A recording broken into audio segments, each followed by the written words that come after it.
Guys, Thaipusam டே 2 part 2 mini vlog பார்த்துடலாமா? போன வீடியோவில் சாமி மயில் வாகனத்தில் ஊர்வலமாக வர நம்மளும் பின்னாடியே காவடி எடுத்துட்டு ஞானியார் மடத்தை வந்து அடைஞ்சிட்டோம். கோவிலுக்குள்ளே வந்ததும் கோவில் வெளிப்பிரகாரத்தை சுற்றி வந்து காவடியை இறக்கி வைக்கணும். முருகன் சன்னிதானத்துக்கு பக்கத்தில் வேலுக்கு முன்னாடி காவடியை இறக்கி வச்சுட்டு ஃபுல்லாக கட்டி வச்சிடணும். இனி நாளைக்கு தான் எடுக்கணும்.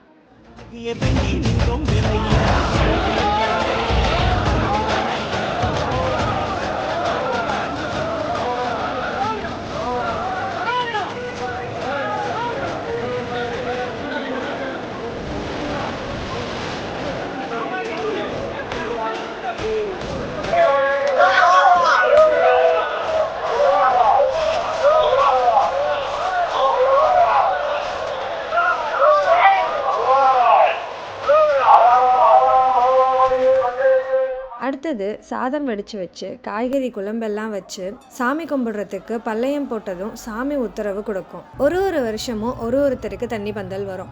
இந்த வருஷம் எங்களோடது. நல்லபடியாக சாமி குறி சொன்னதும் இந்த வருஷம் ஃபுல்லாக அமோகமாக இருக்கும் அப்படின்னு அந்த பல்லைய சாப்பாடை எல்லாரும் பிரசாதமாக கொஞ்சம் கொஞ்சம் வாங்கி சாப்பிட்டுட்டு அப்படியே மதிய சாப்பாடும் கோவில் சாப்பாடு தான் சாப்பிட்டு அந்த முருகனை கும்பிட்டுட்டு நாளைக்கு வரோன்னு சொல்லிட்டு வீட்டை பார்த்து கிளம்பியாச்சு. இன்னைக்கு ஈவினிங் ஃப்ரீயாக இருக்கிறதுனால உலகம்பட்டி நகரத்தார்கள் சேர்ந்து ஒரு ஃப்ரீ டாக்டர் கேம்பும் அரேஞ்ச் பண்ணியிருந்தாங்க. அது எல்லாருக்குமே ரொம்ப யூஸ்ஃபுல்லாக இருந்துச்சு. இந்த விஷயத்தை செயல்படுத்தணும் அப்படின்னு யோசிச்சு ரெடி பண்ண எல்லாருக்குமே நன்றிகளை தெரிவிச்சுக்கலாம். ஸோ இனி நாளைக்கு மாவிளக்கு வைக்கிறது, அக்னி காவடி இறங்குதல், தண்ணீர் பந்தலுக்கு வேலைப்பாடுகள், ஈவினிங் காவடி ஆட்டம்னு காலகட்டம். அடுத்த வீடியோவில் பார்க்கலாம். Until then, bye bye from Yeha Bala. Tata மக்களே.